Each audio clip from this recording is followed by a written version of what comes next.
कभी आपने अपने मुकद्दर के बारे में गिला शिकवा किया है? क्या आपको लगता है कि बाकी सबकी जिंदगी आपकी लाइफ से कहीं बेहतर है? क्या प्रॉब्लम से घबराकर कभी आपका दिल चाहा है कि अपने इर्द गिर्द सब कुछ तबाह कर दिया जाए? ईमानदारी की बात यह है कि हम में से हर कोई अपनी अपनी जिंदगी में ऐसे दौर से गुजरता है। फर्क बस इतना होता है कि कोई इन प्रॉब्लम्स को हैंडल और फेस कैसे करता है। और वॉइस डेली की आज के एपिसोड में हमने आपको कुछ ऐसी ही इंस्पायरिंग स्टोरीज बतानी है उन लोगों की जिन्होंने बदतरीन मुश्किलात होने के बावजूद एक भरपूर जिंदगी जीकर दिखाई। मगर दोस्तों, आगे बढ़ने से पहले थोड़ा हमें इनकरेज करना मत भूलना, और इसके लिए आप वीडियो के नीचे मौजूद लाइक का बटन प्रेस कीजिए और रेड बटन पर क्लिक करके वॉइस डेली के सब्सक्राइबर्स बन जाइए।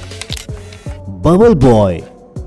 21 सितंबर 1971 में अमेरिका में पैदा होने वाले डेविड वेटर की जिंदगी पहले दिन ही से काफी चैलेंजिंग थी। पैदा होने के 10 सेकंड के बाद से ही उसे एक खास किस्म के बबल के अंदर रखा गया था, जिसकी वजह उसे होने वाली एक नायाब किस्म की बीमारी थी जिसे सीवियर कंबाइंड इम्यूनो डेफिशिएंसी पुकारा जाता है। इस बीमारी के पेशेंट के जिस्म के अंदर बीमारियों के खिलाफ लड़ने वाला इम्यूनिटी सिस्टम या तो सिरे से गायब होता है या इंतहाई वीक। इसीलिए डेविड वेटर की जान बचाने और उसे महफूज माहौल देने के लिए उसे एक खास किस्म के बबल में रखा गया। उसे खिलाया पिलाया भी उसी बबल के अंदर ही जाता था, हत्ता कि इस बच्चे के वालिदैन भी उसे प्लास्टिक वॉल्स के थ्रू ही प्यार कर सकते थे। हर नॉर्मल बच्चे की तरह डेविड जब बड़ा होता गया तो वो दूसरे बच्चों के साथ खेलना चाहता था और इस बबल से बाहर निकलना भी, जिस पर उसके पेरेंट्स और डॉक्टर्स ने उस बबल के अंदर ही उसके लिए प्लेग्राउंड और लाइब्रेरी वगैरह बनाई। इसके अलावा डेविड के लिए टीवी भी इंस्टॉल किया गया। 12 साल की उम्र तक वो बच्चा इसी बबल के अंदर रहा और फिर 1983 में डॉक्टर्स ने ये फैसला किया कि डेविड का बोन मैरो ट्रांसप्लांट किया जाएगा, और उन्हें उम्मीद थी कि उसके बाद डेविड इस बबल से बाहर जिंदगी गुजार सकेगा। लेकिन इस सर्जरी के फौरी बाद वो बीमार पड़ गया और फिर उसके कुछ देर के बाद ही वो कोमा में चला गया और उसकी डेथ हो गई।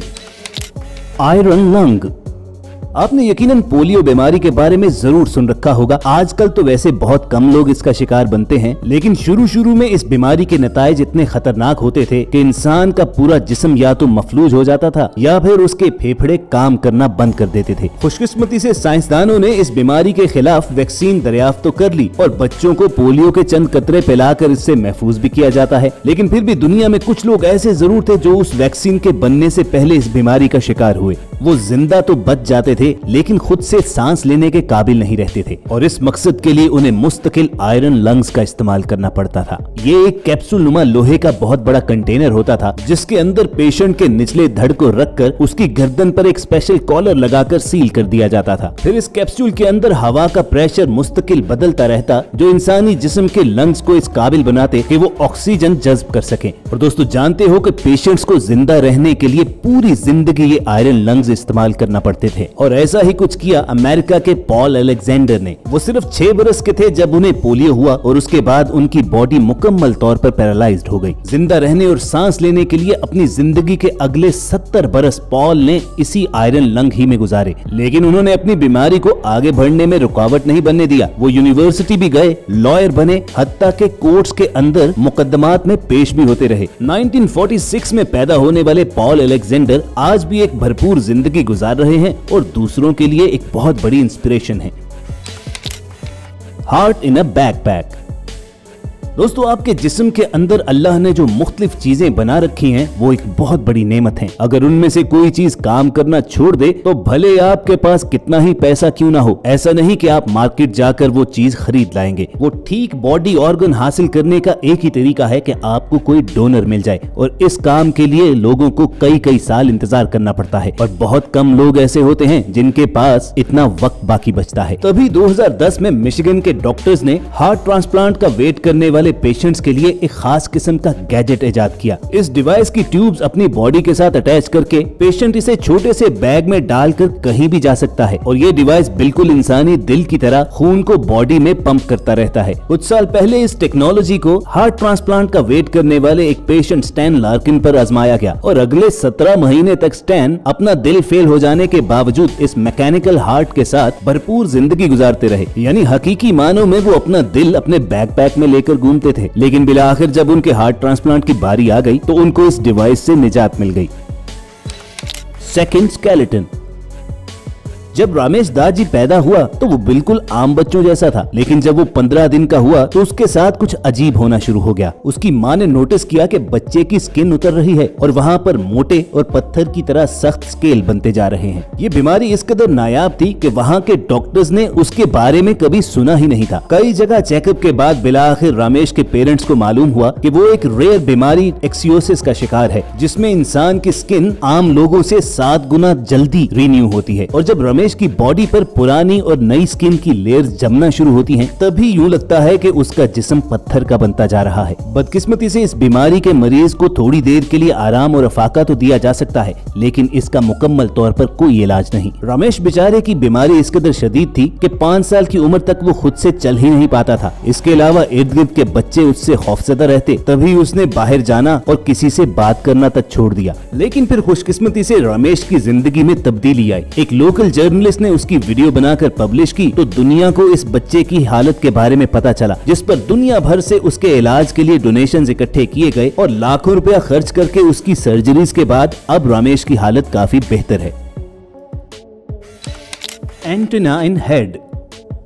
दोस्तों, आपने मूवीज में एलियंस देखे होंगे जिनके सरों पर एंटेनास वगैरह भी लगे होते हैं, लेकिन नील हार्बिसन हमारी इस दुनिया का बासी होने के बावजूद सर पर एंटेना लिए हर जगह घूमता है, क्योंकि वो उसकी खोपड़ी में इम्प्लांट किया गया है। असल में नील को एक रेयर बीमारी है जिसकी वजह से उसे तमाम चीजें ग्रे कलर में नजर आती हैं। लेकिन सबसे ज्यादा इंस्पायरिंग चीज ये है कि रंगों को ना देख सकने के बावजूद नील एक आर्टिस्ट है। वो ठीक तरह से देख ना पाए तो उन्होंने अपने सुनने की कुव्वत को काम में लाने का फैसला किया और कलर फ्रीक्वेंसीज को साउंड से ट्रांसलेट करना सीख लिया। और फिर इसी टेक्नोलॉजी को यूज करते हुए एक स्पेशल एंटीना बनाया गया जो नील हमेशा अपने सर पर पहने रहता है। इस हैरानकुन इजाद की बदौलत ही नील एक मॉडर्न आर्टिस्ट बन गए। उन्होंने जान लिया कि वो किसी भी आवाज को एक खास किस्म के रंग में तब्दील कर सकते हैं। इसीलिए डिजिटल डायग्राम्स की मदद से उन्होंने अनयूजुअल किस्म की पेंटिंग्स बनाना शुरू कर दी, जिसे दुनिया भर में लोग पसंद भी करते हैं और नील उन्हें बेचकर काफी पैसे भी कमाते हैं। Half a brain.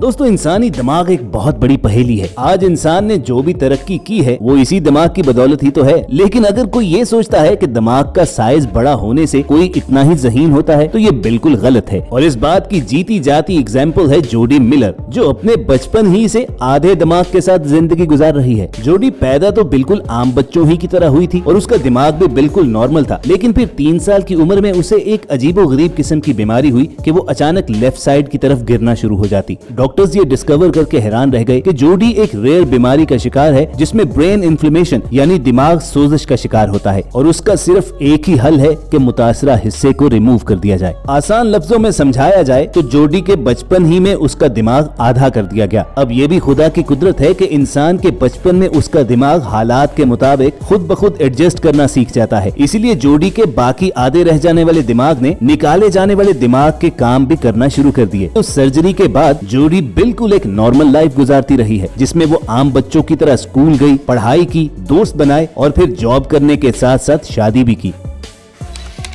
Sun allergy.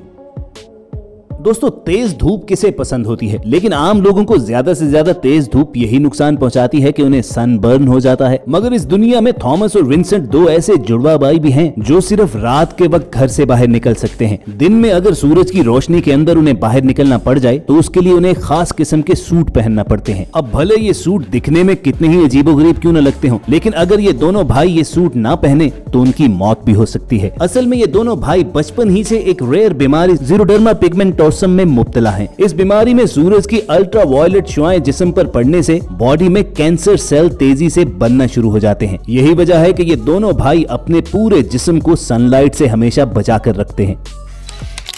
Diabetes insipidus. आपने हमेशा ये नसीहत तो सुनी होगी कि हर इंसान को कम से कम दिन में 2 लीटर पानी पीना चाहिए, लेकिन कम ही लोग हैं जो दिन भर में 2 लीटर पानी पी सकते हैं। तो इमेजिन कीजिए कि अगर आपको जिंदा रहने के लिए रोजाना 20 लीटर पानी पीने को कहा जाए। जी हाँ, जर्मनी के रूबन हॉस्ट को जिंदा रहने के लिए ऐसा ही करना पड़ता है, जिसकी वजह उनका डायबिटीज इंसिपिडस का शिकार होना है। और अगर वो रोजाना 20 लीटर पानी नहीं पिएंगे तो डिहाइड्रेशन की वजह से उनकी बॉडी काम करना छोड़ देगी। इस बीमारी की वजह से माँ की बॉडी वो हार्मोन्स प्रोड्यूस नहीं करती जो किडनीज के वाटर रिटेंशन के लिए जरूरी है। इसलिए अपनी बॉडी को उन्हें खुद ही पानी पिलाना पड़ता है और इसी एक काम की वजह से मार्क बेचारे को दिन भर में 50 से ज्यादा मर्तबा वॉशरूम जाना पड़ता है। और मार्क का कहना है कि बार बार वॉशरूम जाने की जरूरत की वजह ही से वो जिंदगी में कभी भी 2 घंटे से ज्यादा मुसलसल सो नहीं पाए हैं। अब ये सब कुछ देखने और सुनने में तो काफी मुश्किल लगता है, लेकिन मार्क ने हिम्मत नहीं हारी, बल्कि वो बिल्कुल नॉर्मल लोगों की तरह जिंदगी गुजार रहा है। तो दोस्तों ये थी उन तमाम मुतासिर कर डालने वाले लोगों की जिंदगी की दास्तान। और वॉइस डेली के आज के एपिसोड का मकसद और लेसन सिर्फ यही था कि जिंदगी में अगर प्रॉब्लम सामने आ भी जाएं तो रोने धोने की बजाय उन लोगों के बारे में सोचो जो आपसे भी ज्यादा मुश्किलात का शिकार हैं, और अल्लाह की दी गई हर चीज पर हमेशा शुक्र अदा करते रहो। हमारी आज की मेहनत अगर आपको पसंद आई हो तो इस वीडियो को लाइक करके दूसरों के साथ शेयर करना मत भूलिए। और अगर आप रेड बटन पर क्लिक करके हमारे सब्सक्राइबर्स बन जाएंगे तो ऐसी इंस्पायरिंग वीडियोस आपको डेली मिलती रहेंगी। जल्द आपसे दोबारा मुलाकात होगी। देखते और सुनते रहिए वॉइस डेली।